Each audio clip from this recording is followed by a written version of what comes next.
Okay, so this section is a section of cytology, which includes biochemistry, genetics, cell biology, and so forth, and molecular biology. Okay, so let's read this question. Question number one. A new chemotherapeutic agent, drug X, is designed that blocks the synthesis of enzymes necessary for the replication of the genome. Drug X acts during which of the following phase of cell cycle? So they're asking for two things: a drug that blocks the synthesis of DNA replication, and during which phase of the cell cycle does it act on? So this question has two parts to it: mechanism of action of the drug, and which phase does it act on. Okay. Okay, let's do this. To understand this, we have to know. Okay, so generally speaking, look at the choices A, B, C, D, E. There are two stages of cell cycle. Let's do that first, just to understand this question. Stage one is called interphase. Okay. Interphase has sub-stages, or you can say phases. Let's say phase 1, or A, is G1, or growth 1. Same thing. G stands for growth. B, it has the S phase. S stands for synthesis. And then we have C, which stands for G2, or growth phase 2. Two stages, and each stage has phases. Okay, let's include in here G0 as well. I should include it at first. Stage 2 of cell cycle is mitosis. Mitosis then has phase, prophase. Okay. Metaphase.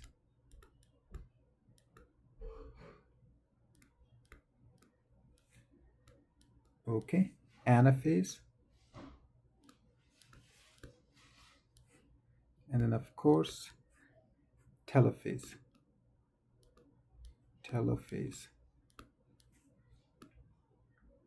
Okay. So again, the complete cell cycle is made of two stages, and each stage has 4 phases. Good. Okay. If we were to say what is, let me change color so that we can differentiate. If you were to summarize interphase is preparation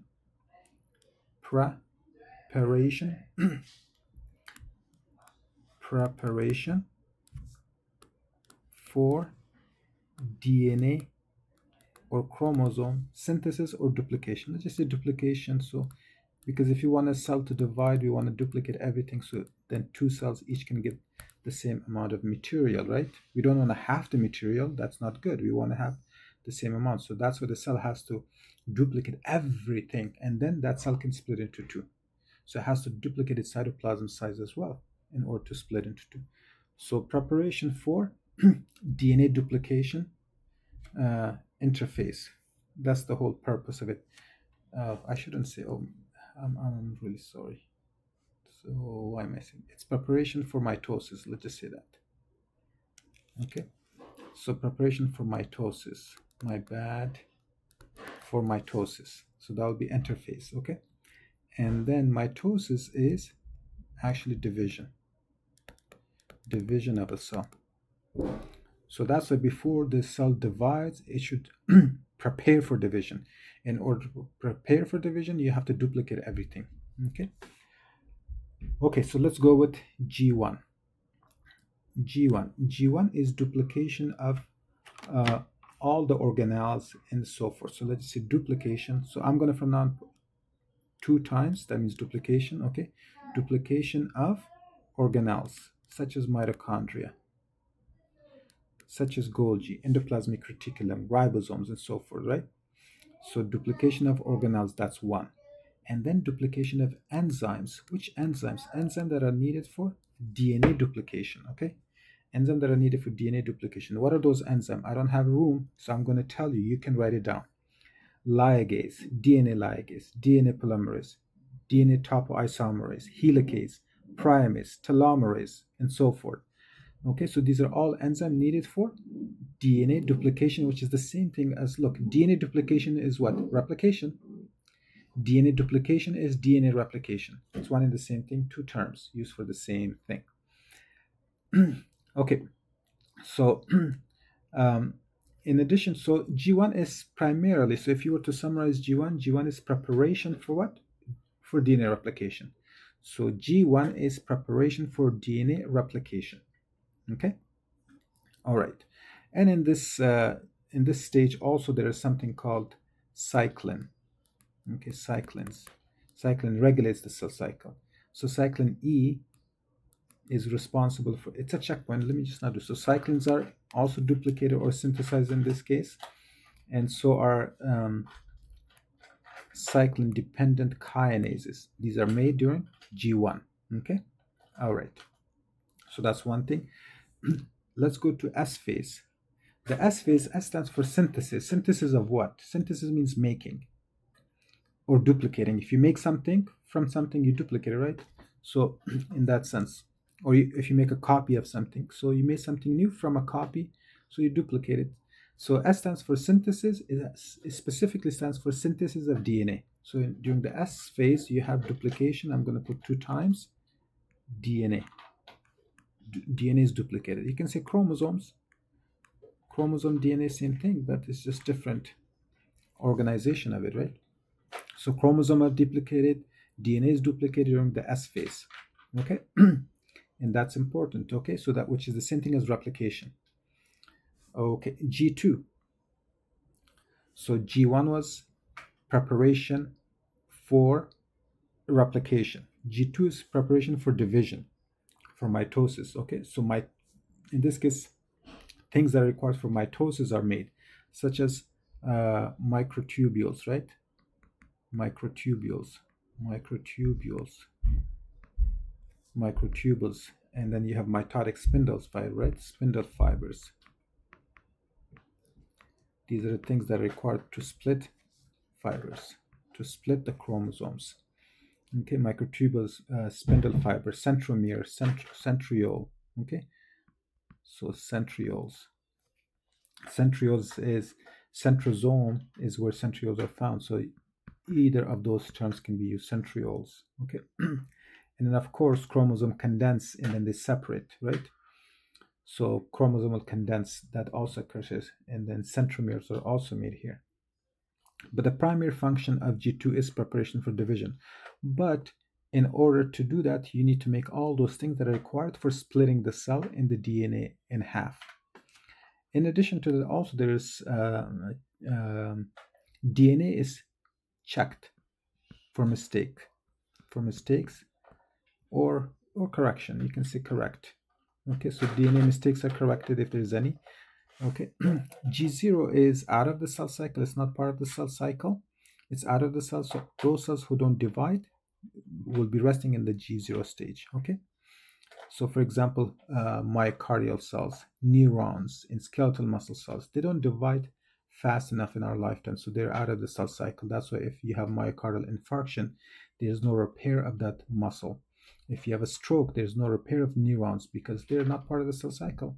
Maybe some miracles happen and then they can go back and enter the cell cycle, go through the G1, S, and G2, then yeah. But usually G1 cells in the G1 cells, they're arrested in that, they're stopped in that state and they don't go through division. Okay, and if they do, they don't go through division in our lifetime because we don't have evidence. Okay, prophase. Prophase is, this where the chromosomes, homologous chromosomal pair. Metaphase, all the chromosomes will line up in the middle. Anaphase, the chromosome will be split by spindle fibers. And telophase is the cell divides. Okay, so this is just basic things. And look, cell cycle is very important for the exam because a lot of chemotherapeutic agents are acting at this stage. Let's go back to our question. So we want a drug that blocks the synthesis of enzymes needed for replication. We know that S phase is where replication occurs, right? So replication, okay, replication of DNA occurs in the S phase, okay, which is the synthesis phase. So this drug must be acting on the S phase, and that should be the answer. So hopefully this was helpful. Maybe there's one more thing maybe I'll mention, just to help out. Remember, if this is a cell cycle, this is the mitosis, and the rest is interphase, and M is mitosis. So let's say this is G1 of interphase. This is the S phase, and this is the G2. Usually S phase is the longest one, but anyways, there's a checkpoint right here between G1 and S phase, and there's a checkpoint between mitosis and G2 phase. Okay, these checkpoints, to make sure that everything is correct, you don't want mutations to go to the next generation to cause problems, right? So P53 is tumor suppressor gene, will be acting at this point. Okay, so P53, remember that. And then cyclin D, so cyclin E will be acting at the G1 to S phase, and also CDK, CDK will be cyclin D kinase. I went ahead of myself. CDK. Okay, so CDK2 and cyclin E. Here it will be cyclin B and CDK1. These are some things you should note. Okay, so hopefully this was. Let's move on to the next question. Okay, so question number 2. A 35-year-old woman comes to the physicians because of recent weight loss, right upper quadrant discomfort, and fatigue. Family medical history is unremarkable. She does not drink alcohol, smoke cigarette, or use illicit drugs. Abdominal CT scan shows a right lobe liver mass. Biopsy of the mass indicates neoplastic cells that shows a point mutation in the 3' end of the mRNA sequence. The sequence is AATAAA. This mutation would most likely affect which of the following functions in the mRNA synthesis and processing. So look, when we talk about mRNA synthesis, there's a lot of terminology. Maybe let's go over these terminologies first. Okay, so we want to know what is mRNA synthesis, what is mRNA processing, okay, and then we also want to know what is the sequence, and what is 3' end. What else do we need to know? Okay, so the question is actually a genetic question. Whether the person have a cancer of liver or not, who cares? Because that's not going to help us, right? They're just telling you that, because I think the reason they put this question, neoplastic cells go under routine mitosis, frequent division. Actually, uncontrolled division of cells, uncontrolled mitosis is the primary cause of tumors. Tumor is nothing more than uncontrolled cells. They keep dividing and dividing and dividing. Remember those checkpoints that we talked about? The checkpoints are not being controlled properly, so the cells keep dividing and dividing. There's more and more cells, and it grows into a mass, and that's a tumor, or eventually becomes cancerous if it's metastatic, right?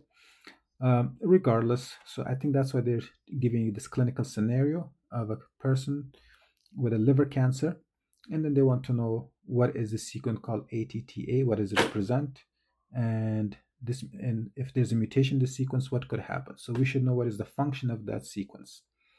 Maybe that's the only way we can reach a conclusion, right? Let's go over ABC. Capping of the 5' end of GTP, cleavage and polyadenylation, silencing of the promoter sequence, splicing of the initial mRNA transcript in the nucleus, transport of the mRNA out of the nucleus. Okay, these are all good choices related to those things, but let's go. First thing first, let's do this first. First, let's talk about mRNA synthesis. mRNA synthesis. mRNA synthesis is the same thing as transcription. It's called transcription.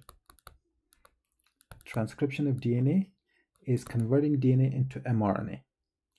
Okay, So transcription is, you simply, what is transcription? It's taking DNA sequence and you're making a photocopy of it. It's not the original. You're making a photocopy of DNA. A photocopy of DNA is called mRNA, messenger RNA.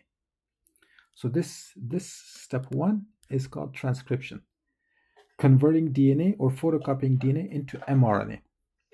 Okay. See, the thing is, DNA is the original only copy. Imagine you have your passport, or you have your house or car title. Those are original documents. You don't want to give it away, right? If you, for example, when you get studying for your step 1, step 2, to register for the examination, you're not going to send your original passport. You'll take a photocopy of the passport. So the original document, your passport, is the DNA, and the photocopy of that will be mRNA. So you send the mRNA. After it's used by the people, they can throw it away, shred it, whatever they want. And that's exactly what happens with mRNA. Once it's used, it's shredded. Okay, so that's step 1. Step 2, once this mRNA is made, then it's called post-transcription.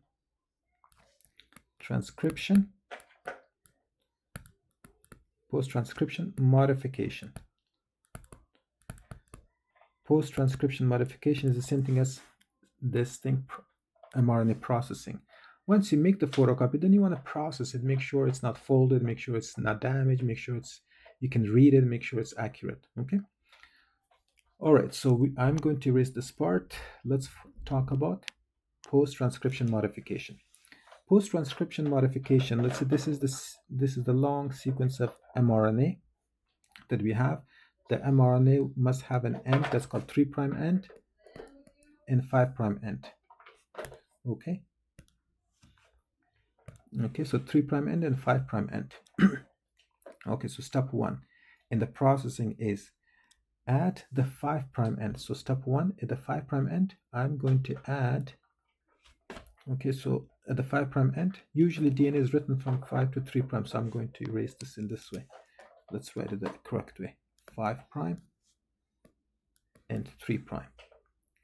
So step 1 would be adding a guanine, a methyl guanine. So if I add a methyl guanine, so let's go. Step 1 is this mRNA, 3' end, and then 5' end. What am I going to add? I'm going to add methyl guanine. Okay, methyl guanine, or Mg. Methyl guanine. I add it to the 5' end. In the nucleus, when you make a new mRNA, in the nucleus you have ribonuclease. Okay, ribonuclease. And you have DNAs, you have RNAs. Okay, ribonuclease is the same thing as RNAs. So what RNAs can do, they can digest the mRNA before it even goes to the cytoplasm for translation or protein synthesis. You don't want that. So that's why you cap the 5' end, you insulate it so that ribonuclease or RNAs cannot come and attach on this end and start digesting it or eating it one nucleotide at a time. So this is simply for protection. So that was step 1. Step 2. So now we already have this 5' end that is capped with methyl guanine, and then step 2 is a 3' end. So to the 3' end, what do? You add a lots of A's. Okay, so a lot of A's. Usually about 250 on average, I believe. I mean, you can check it. And that's called poly A tail.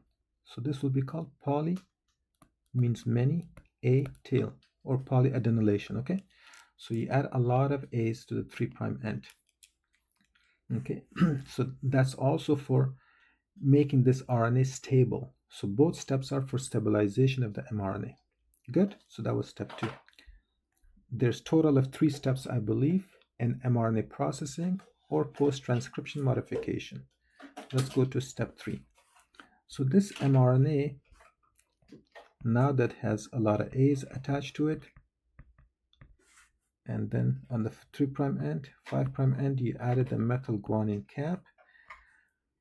But the mRNA is made of, let's do this. the mRNA is made of coding regions and non-coding regions. So I'm going to choose red and green. So let's say green is a coding region, which means it actually codes for a protein or amino acid. Red doesn't code for anything. You don't want those areas in mRNA that doesn't code for anything. It will be just a waste of time. So this area that is non-coding is called intron. Intron. How would you remember that? Intron has been invalid. Invalid. Intron. Okay. So this is intron. Intron 1, 2, 3. There's in our example we have 3 of them. Okay. The green areas are coding region. They're called axons. Okay. If you forget, think of it as excellent coding region or existing region that should stay behind, that should exist. Invalid, you remove it. Okay. So now we want to remove the areas that are non-coding. Okay, the introns. So step. Why did I do? Okay, step 3 will be removing those regions. I should have put it up there, but anyways. So let's say this continuation is step 3. Let me remove it. Okay. So let's remove it. I would need my eraser. Let me see.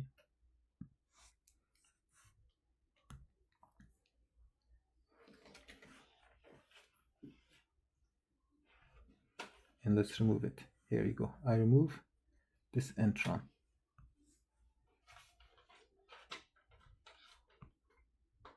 I remove this intron. And I remove this intron as well. They're not valid region. They're non-coding region. They don't code for anything. We don't want them. Okay. And then we bring the DNA back together. We glue them. Okay. Once we do this, then what do? We connect this mRNA. Okay. So we connect them back. We remove those regions and we connect them. So in this case, the mRNA will become shorter or smaller. Let's say shorter. You know what? Instead of doing that, let me just show you what I will do.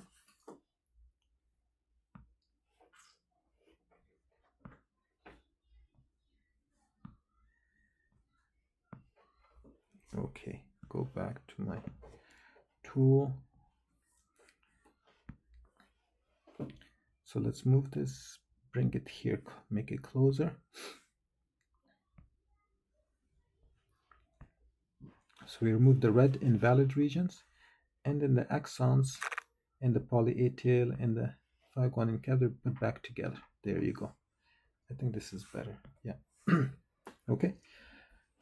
So this is a mature mRNA that is ready to be used. So this is the mature mRNA. Mature mRNA. Okay, so this is the mature mRNA. And if I were to color yellow so you can see, this mRNA is the mature mRNA. What do we do? How do we get there? First, we added the step 1, we added the methyl guanine at the 5' end. Step 2, we added the poly A tail at the 3' end. And step 3, we removed the introns. So this process of intron removal is called splicing. Splicing. Okay? Okay. Okay, so let's go now. Now, before you add the poly A tail cannot be just added because you want to. The signal for that is called the poly A tail signal, okay? Poly A signal. And that is AATAA. You should memorize the signal. You should memorize the signal. I'm highlighting it with yellow, okay? So this is always present at the 3' end of mRNA. Let's say right here and right here.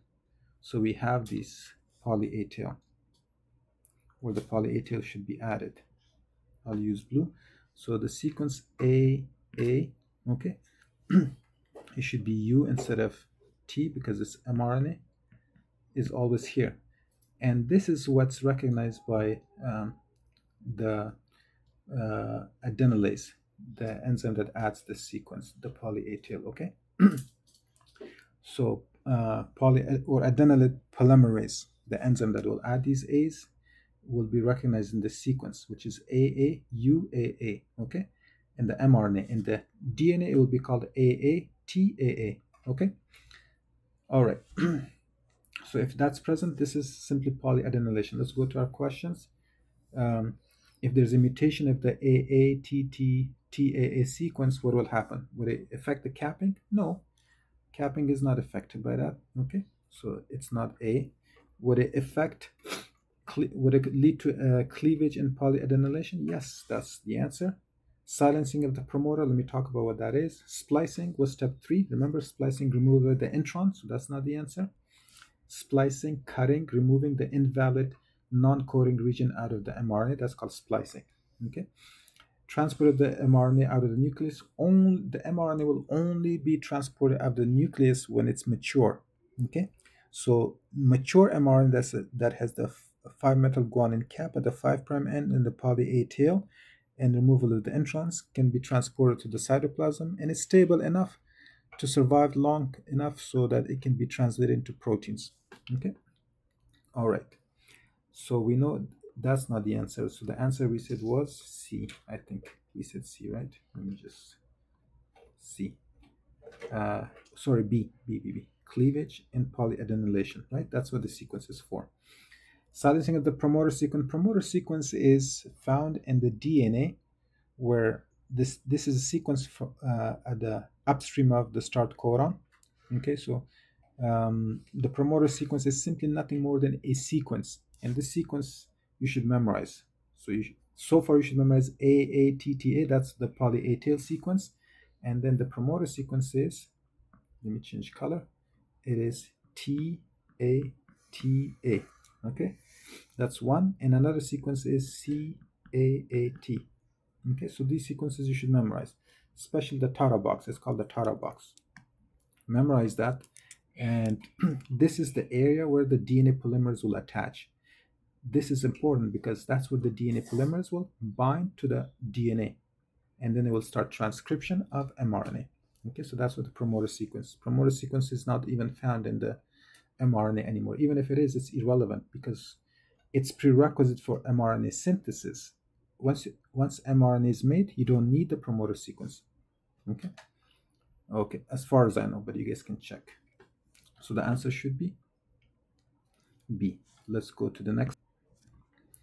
Okay, so this question is saying a 16-year-old male is brought to the physician because of dystonia, chorioathetosis, self-mutilation.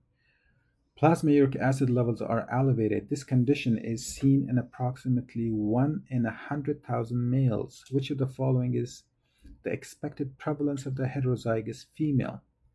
Okay, heterozygous females. Let's see, what can we get? Let me get my highlighter. So number 1, we want the frequency or prevalence of heterozygous female. That's all we want. How do we get that? Well, to get that, we have to be able to identify what disease that is. Once we know the disease, then we should have at least memorized that is this disease inherited in autosomal fashion or X-linked fashion? Is it dominant or recessive or mitochondrial and so forth?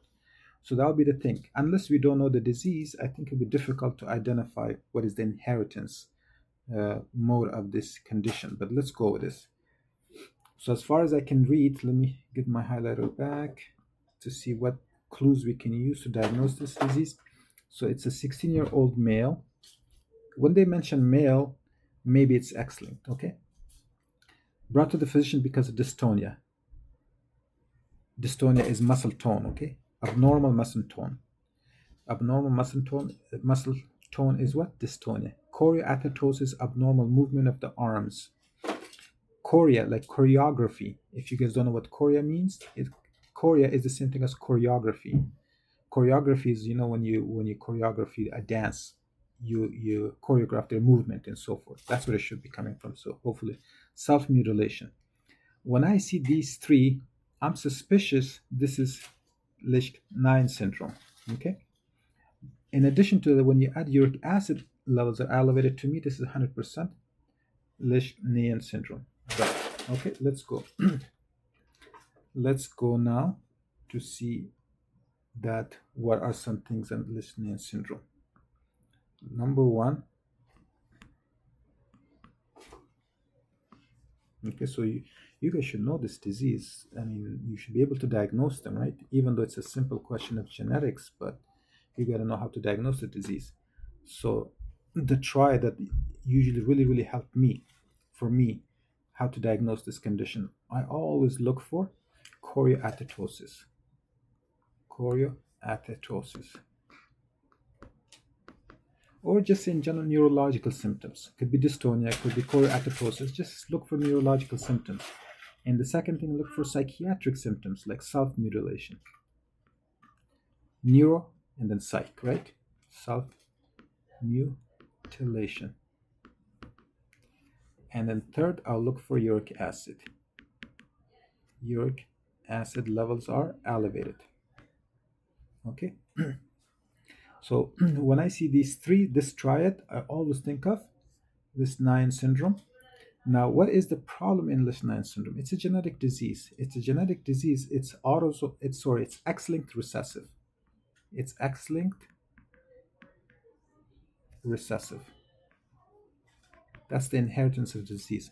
So what is deficient? An enzyme called hypoxanthine guanine phosphorybosyl transferase enzyme is deficient. This enzyme is deficient, okay? And then we can go over all the other things, but at the end of the day, all I wanted to know how is this disease inherited? This disease is inherited by X-linked recessive, and that's what matters to me the most. Okay, so now by doing this, by diagnosing this disease, which was my step one, was diagnosing, I know what is the inheritance. It's X-linked recessive. Good. If it's X-linked recessive, then I can determine the frequency of the heterozygous, right? My step two is to identify the heterozygous females. Okay, whenever we do that, we look for, so the step one was diagnosing the disease. By diagnosing, we should know what is the inheritance, which we did. And then we look for step two. Step two will be to do the frequency or the prevalence of the heterozygous. Okay, for that, we should be using Hardy-Weinberg equation. Okay, so Hardy-Weinberg equation, we should be using that. So what is this equation? This equation is p squared plus 2pq plus q squared. Okay, so that's 1. And then you also look for p plus q equals 1. So these are the two equations you should be using. In this case, so for all recessive disease, right? For autosomal recessive disease, this is the frequency of the disease. So this is the frequency of the disease. Not of the allele, but a disease. But this person has X-linked recessive. What does that mean? It's a male, right? So male, the genotype of a male will be XY, which means he has only one copy of X chromosome. Okay, because this is a 16-year-old male. He only has a one copy of X chromosome, and the gene that is deficient is located on the X chromosome. That's why it's called X-linked recessive. So therefore, even if it has one chromosome, Q squared means 2 X chromosome. So we just need 1. Okay, so in this case, even it's a recessive disease, we don't need 2 copies of the same gene because males only carry 1 X chromosome. So therefore, the frequency of the disease gene or allele should be this Q. This is enough for us. Okay, if that's enough, then we can go further. Okay, so let's say that in this case, it's telling you this condition is in approximately 1/100th of males. So how many people have this disease? 1 in 100,000. 1 in 100,000 people have this disease. Okay, so we know Q. Let's find out P equals 1. Now solving the equation for P, that means 1 minus 1 over 100,000. So therefore, P will equal. If you subtract 1/100,000 from 1, really you don't lose nothing. It's 0.999. It's the same as 1. I'll just say 1. Approximately, okay, approximately 1. So it equals to approximately 1. Now that we have this, the next step is let's find 2PQ. 2PQ. We have P, we have Q, and we have 2. So 2, what is the value of P? P equals to what? 0.999 or 1. And what is Q equal to?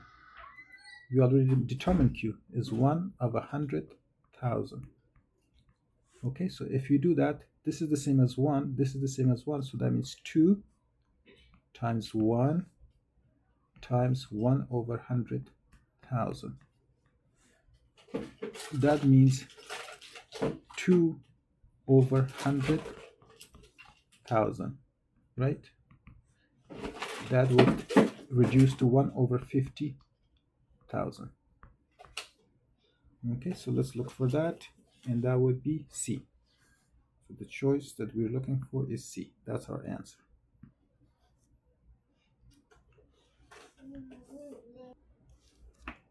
Okay, so let's do the next question. A 15-year-old boy has long face, prominent jaw and ears, enlarged testicles, and moderate intellectual disability. His family history is significant for mild intellectual disability in his mother and brother. Which of the following is the most likely cause of this condition? Okay, well, like almost all questions on step 1 or step 3, step 2, whatever, any of these steps, usually the questions are like 1 or 2 steps. So the first thing in this case is to diagnose. You have to diagnose this condition. Number 2, once you diagnose it, then you have to identify what's the underlying cause. Okay, so the cause of this condition is which of these? And they give you a choice: a mutation, mitochondrial gene, trisomy of chromosome Y, translocation of chromosome 14, trisomy 18, trinucleotide repeat. Okay, so mostly like genetic, the cause. They want to know what's the genetic cause. Just by reading these options, you think, Um, so that's what we do. Just for a short thing, if you look at this mitochondrial genes, so these are mitochondrial diseases. Uh, One of the most common mitochondrial disease is uh, MELAS, okay, or MELAS, however you want to pronounce it. So that's one. Trisomy of chromosome Y. Trisomy of chromosome Y. Usually, trisomy chromosome Y, they don't survive much. Um, Translocation of chromosome 14. This is usually lymphoma, leukemia, especially follicular lymphoma, for example. Trinucleotide repeat is fragile X.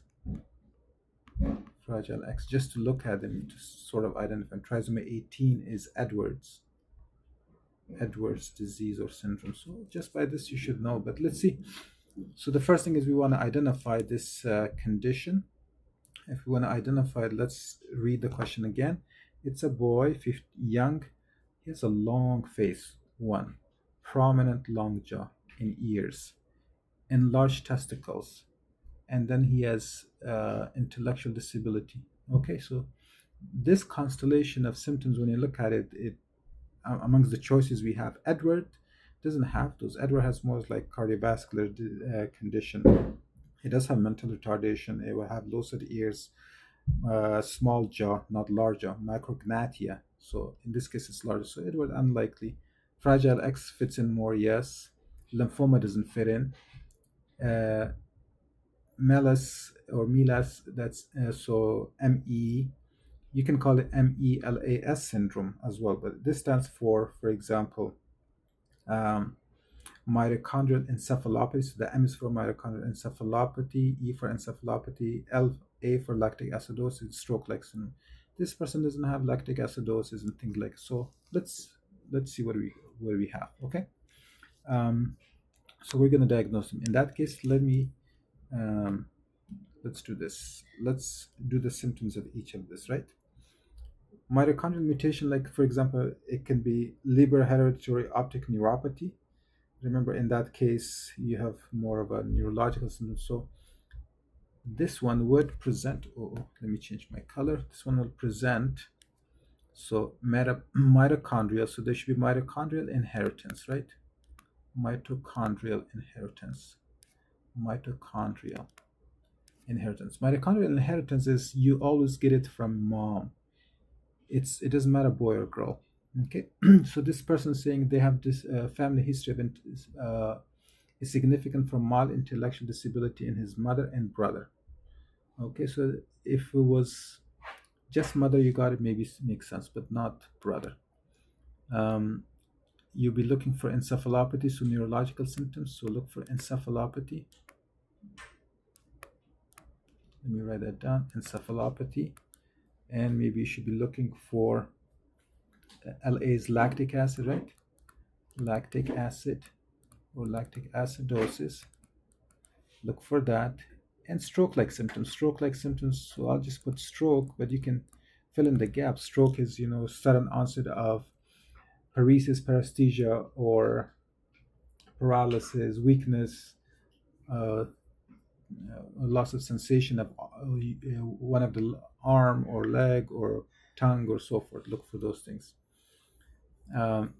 Trisomy of chromosome Y don't usually survive. Lymphoma, again, follicular lymphoma. You were looking for lymphoma for a mass, summer mass. And the constitutional symptoms of lymphoma are usually fatigue, night sweats, weight loss. So those are usually the typical symptoms. They call B symptoms, right? Weight loss, fever, night sweats, and fatigue. Look for those symptoms, right? In addition to that, of course, there will be a mass. This mass will be firm, painless, okay? Firm, painless mass. And in Fragile X syndrome, imagine if the chromosome is, X chromosome is defective, it's small, then that means the effect of Y chromosome will be much more. So the testes will be enlarged, large face, large bones, things like that. Okay, Edwards syndrome. So it looks like this is Fragile X. So Edwards syndrome would be, it's trisomy 18. So for Edwards syndrome, you will have mental retardation, right? I'll just put MR. And they will have prominent occiput. Prominent occiput, not jaw. Maybe I should compare these two.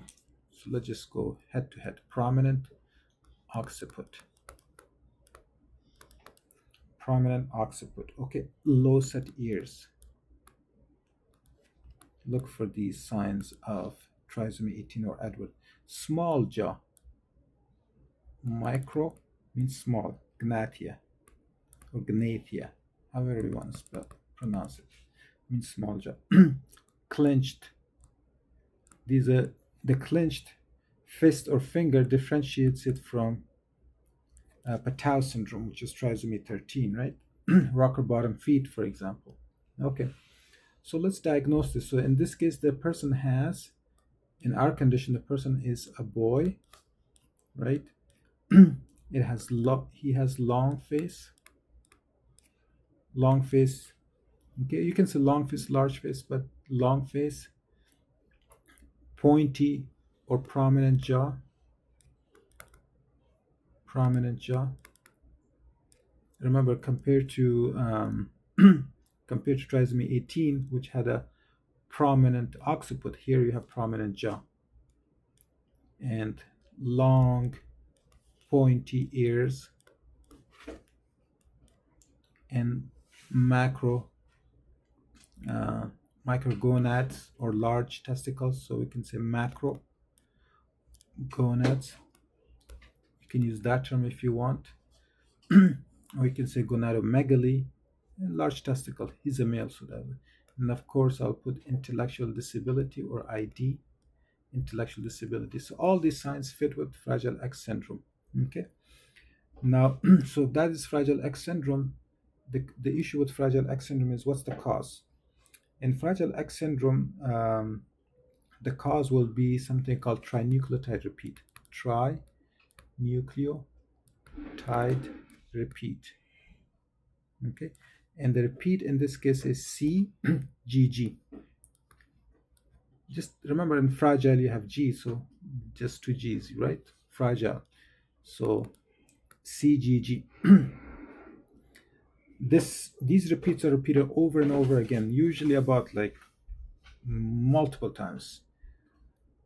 And this is usually inherited as in the dominant fashion because this is on X chromosome, so we'll say X dominant, X-linked dominant, X-linked dominant, right?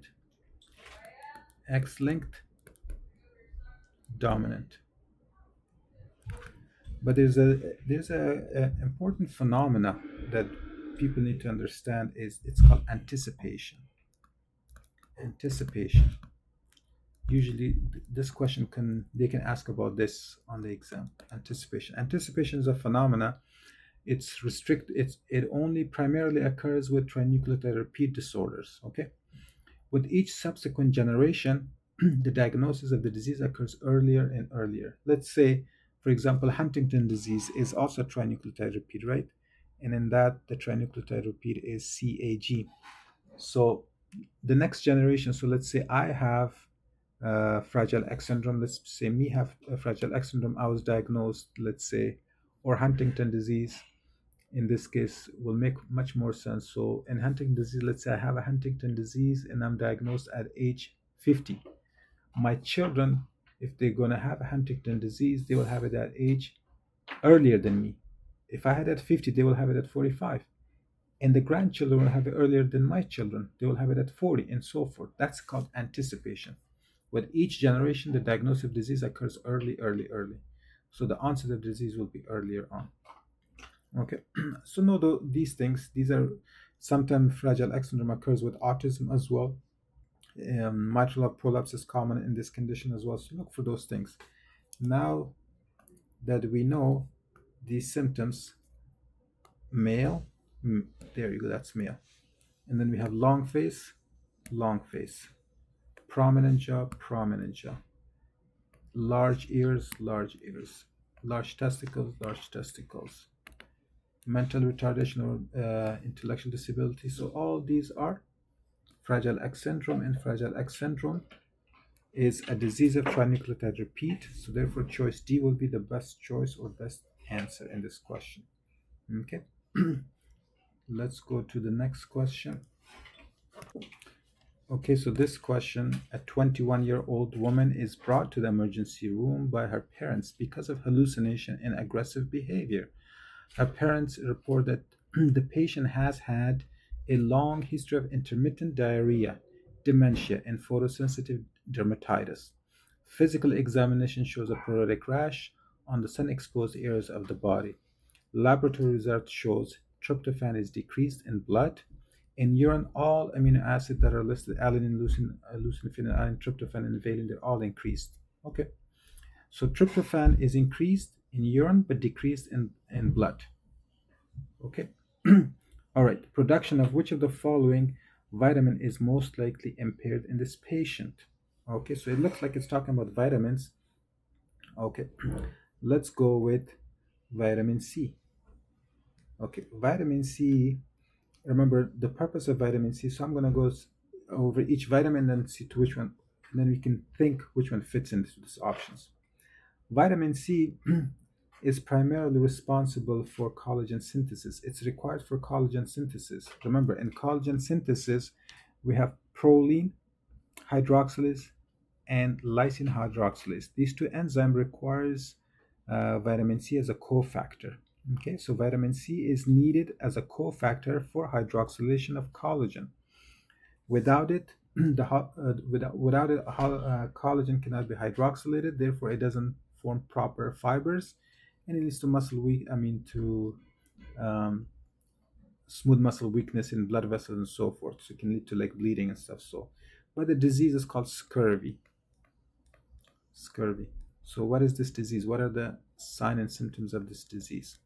Okay, so without strong collagen, blood vessels are weak, so they easily bleed. So there'd be easy bruising.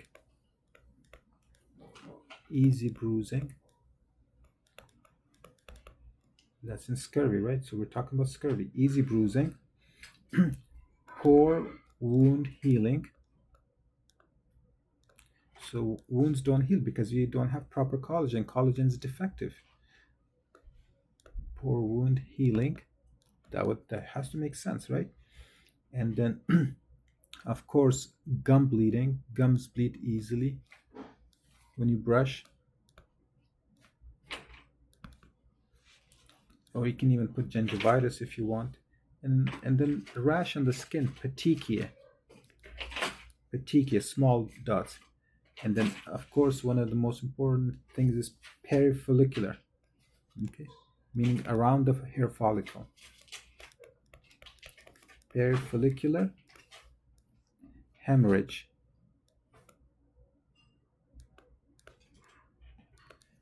Look for that. And then coiled hair, especially here on arms in those areas. Okay. And then let's see vitamin B5. Vitamin B5 will cause dermatitis. Let me change color so we don't confuse these ones. Dermatitis. It causes dermatitis. Enteritis. Enteritis is alopecia. Okay. And adrenal insufficiency.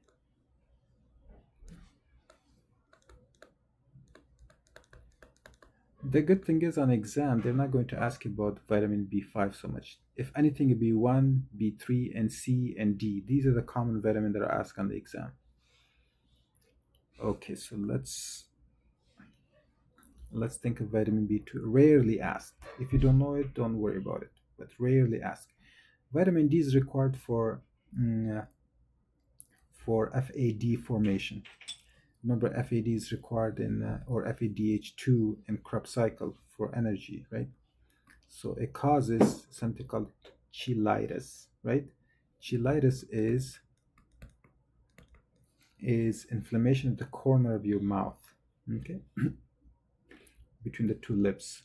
Stomatitis. Stomatitis is inflammation of the oral cavity, okay.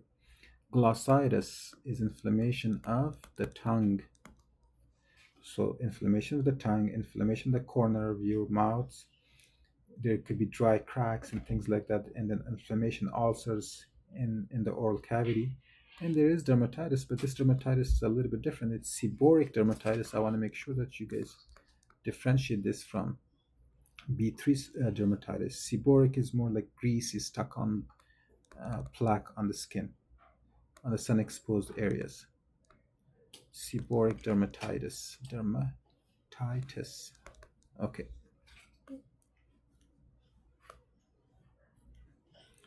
And let's go vitamin B1. Vitamin B1, all of you guys know B1 is thiamine, and thiamine is required for like the Krebs cycle, especially pyruvate dehydrogenase, alpha ketoglutarate dehydrogenase, and transketolase. These enzymes require B1 as a cofactor. So it's highly involved in glucose metabolism or ATP synthesis, right? It can cause two conditions, vitamin B1.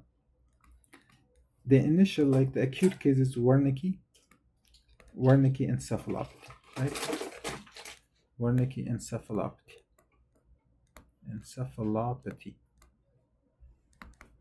Wernicke encephalopathy. What is the signs and symptoms of Wernicke encephalopathy? Well, always look for eye issues. That's the most common one. So cranial nerve that supplies the eye, right? Like optic nerve number 2, number 3, 4, and 6, right? Cranial nerves. Ophthalmoplegia. So look for that. Some paresis, paralysis, or some palsy of the cranial nerve supplying the eyes, such as oculomotor nerve number 3, and abducens number 6, and trochlear number 4. And then look for ataxia and confusion. So these are the common symptoms that you will see. But of course, it is neuropathy. Cranial nerve neuropathy is the most important one. Cranial nerve neuropathy. To know this one, that's Wernicke encephalopathy. Long term, later on, vitamin B1 can lead to Korsakoff syndrome. Korsakoff syndrome is more a chronic condition, it's irreversible. And there you will see the patient will present with dementia or sign of dementia, psychosis, and confabulation. So three things look for that, right? You're going to look for three things in Korsakoff: dementia, confabulation, and psychosis. Okay? All right. Let's see, the next one is vitamin B3. So let's put it here. Vitamin B3 or niacin. Niacin deficiency can lead to something called pellagra. Okay? Pellagra. That's vitamin B3 deficiency. Okay. If it's deficient, it can lead to pellagra, but if there's another disease called Hartnup disease. Hartnup disease. Okay. So let's say in this case you have deficiency of vitamin B3. I'll put deficiency. Whereas in Hartnup disease, there's a transporter. It's called neutral amino acid transporter. Okay, or L amino acid transporter. So the abbreviation is L amino acid transporter 1. Okay, this transporter is found. First of all, let's see where it's found. It's found in the intestine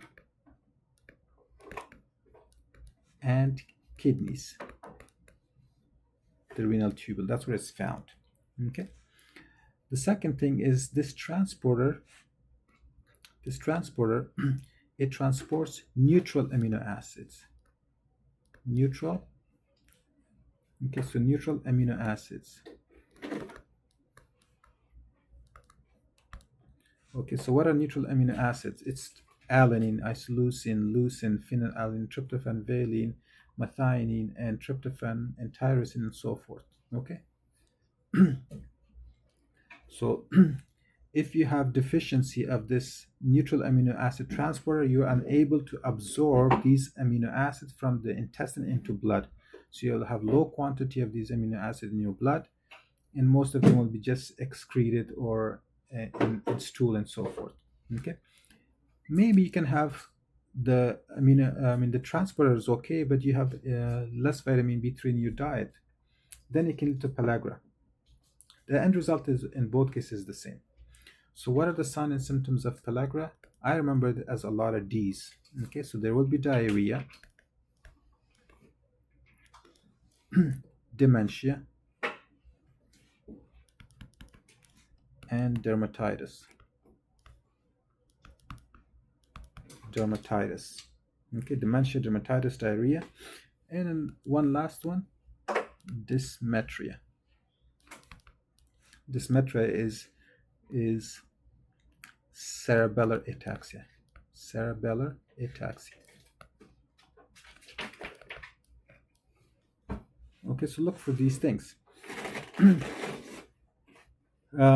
So the issue is that this dermatitis that's in this case, it's itchy, it's rough, it's like a plaque, scaly in some sun exposed area, compared to the rash that was in vitamin B1, B2, which was greasy, stuck on lesion.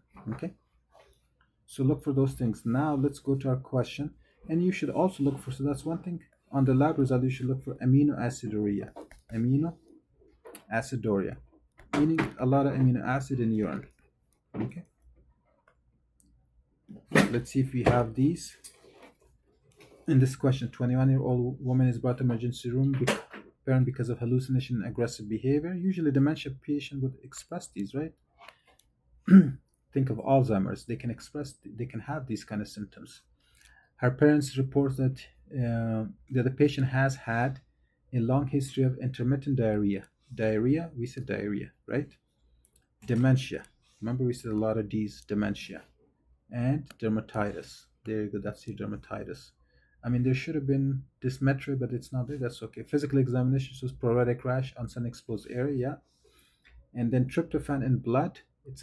Tryptophan is the one that is a precursor to niacin. Niacin is the same thing as vitamin B3. So tryptophan is converted to niacin, and then niacin or nicotinic acid, and then that niacin or nicotinic acid is then converted to NAD, and then of course into vitamin B3. Okay, so you should know those things. Amino acid, I mean, these vitamins are extremely important. You will have at least 2 or 3 questions, sometime more. So it's important to know them. Okay, so in serum the tryptophan is low, but in urine all these neutral amino acids are high in urine. Why? Because remember that you have deficiency. This is more like a heart nerve disease. So you have the neutral amino acid transport deficient. So that means you cannot absorb them from the intestine into blood, and whatever is found, uh, and then whatever amino acid is in blood, if it's filtered into the kidney, then you cannot absorb it from the kidney urine back into blood. So in kidney or in urine, you will have high concentration of these amino acids. So hopefully this makes sense. So our choice would be niacin, which is A. That would be our choice. Okay, so the next question is a 20-year-old male who had intermittent episode of headache, confusion, ataxia, and disorientation is participating in a research program at the University of Chicago School of Medicine. During the study, urine is collected from all the participants and analyzed for the presence of certain metabolic end products. The presence of arginosaxonate in the urine indicates a defect in the conversion of which of the following. Oh, this is strict biochemistry question. Let's see if we can do it. All they want to know is arginosaxonate is found in which reactions. Okay, A, ammonia to urea, lysine to glycerol CoA, methionine to succinyl CoA, phenylalanine to fumarate, tryptophan to indole. Okay, so you should know this. This should be straightforward, easy for you, but let's go ahead and do it. Look, ammonia to urea is the urea cycle. This is the urea cycle. If you know the enzymes and the pathways of urea cycle, you should be okay. Lysine, lysine to glutarol CoA. Honestly, lysine to glutarol CoA, I think that's just metabolism of lysine. Then you can use it to produce ATP and so forth. Okay, methionine to second CoA. B is, I don't know that well, but it's not even that important. C is really important. Methionine to succinyl CoA.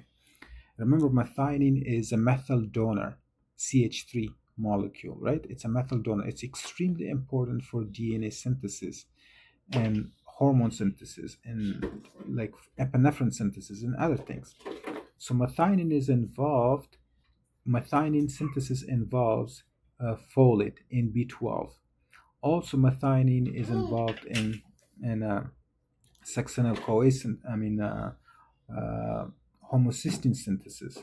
So you should know that the whole cycle of vitamin B12 and folate depends on methionine. Okay, so you should know that. So, but anyways, arginosaxonate is not part of that. Okay, just to tell you, arginosaxonate not part of this, not part of that. And phenylalanine to fumarate. Phenylalanine is extremely important. Remember PKU and alkaptonuria.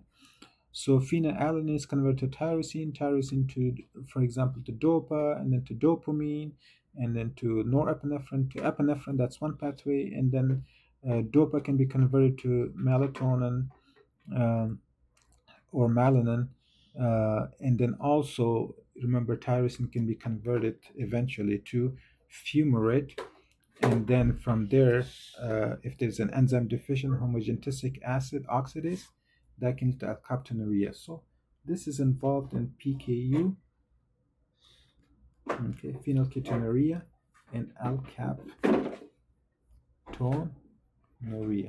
Those are the disease. So this is extremely important. You should know. D, tryptophan to indole.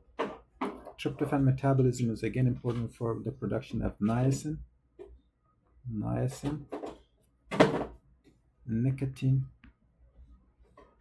acid, or NAD plus or NADPH, NADP. So it's important for those things. So you should know these things. But now let's go. So in the tryptophan cycle, we don't have arginosaxonate. I know it, so but you should have memorized the urea cycle. So so then it comes to, like arginine succinate is involved in which of them? It's not arginine is not involved in lysine. Lysine to glutarol doesn't make sense to involve arginine. Methionine to succinyl-CoA doesn't make sense. Okay. Uh, phenylalanine, I never seen it. Tryptophan, same thing. So arginine is involved in the urea cycle. Let's see if you guys remember urea cycle. Let me get my pen. So urea cycle, there's two components. Urea cycle primarily occurs in the liver. So the most important thing is we should know this. Look, ammonia, there are four macromolecules that we use for that we get from our diet. What are those? Proteins. So four macromolecules are proteins. Okay, carbs, nucleic acid, which is DNA, RNA, and then of course lipids, right? Byproduct of lipid, the toxic product of lipid is what? Carbon dioxide. Okay, the byproduct of carbs is carbon dioxide. The byproduct of nucleic acid, some of them is carbon dioxide, but purine is also uric acid, right? Purine, uric acid. But the byproduct of protein is ammonia. Ammonia. So I'm going to erase the rest. Let's keep ammonia. So this is just a byproduct of protein or amino acid metabolism. Ammonia is neutral. It can cross phospholipid bilayer of cells or membranes. It can go into blood. It can cross the blood-brain barrier. Therefore, it can cause confusion or encephalopathy, just in general, confusion, lethargy, and eventually coma. So, and the reason for that is, remember, so we have something called as GABA neurotransmitter, right? And then you should know glutamate. Remember, glutamate is the most excitatory neurotransmitter of the CNS, and GABA is the most important inhibitory neurotransmitter of the CNS. The difference between glutamate and GABA is simply ammonia. If you add an amino group to GABA, it becomes glutamate. If you remove it from glutamate, it becomes GABA. And then we have glutamine, which should have two amino groups. Okay, so the thing is, this equation, so we have GABA. So if a lot of ammonia crosses into the brain, then you can have imbalance in the GABA and glutamate concentration, and that can lead to abnormal firing of your neurons, and that can cause problem. Glutamine is, on the other hand, is most important in blood. It's a carrier of ammonia.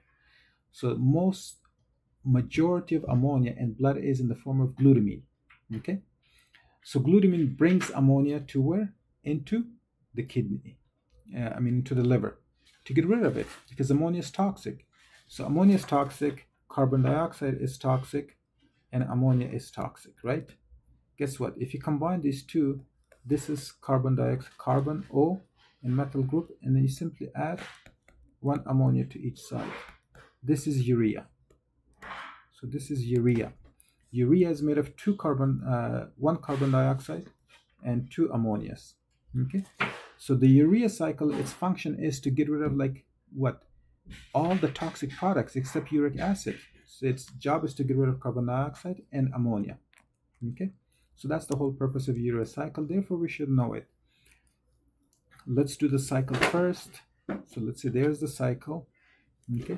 So what are the components of this cycle? Let's say it has 4 molecules, and I'm going to make 4 gaps here. It has 4 molecules. Very easy to remember. 4 molecule. How would you remember that? Think of ammonium. Ammonium is NH4. Okay.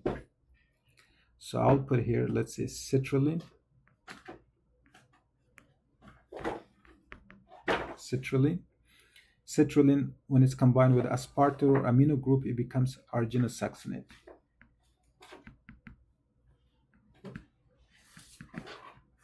Arginosuccinate then becomes arginine. Arginine can become ornithine. Okay. All right. All of this occurs in the cytoplasm, but the most important form was what? Let's say carbon dioxide plus ammonia. These things, my son is making a mess. Okay, so this is what we need to know. So carbon dioxide plus ammonia, when you combine the two, what do you get? You get something called carbomoyl phosphate. Carbomoyl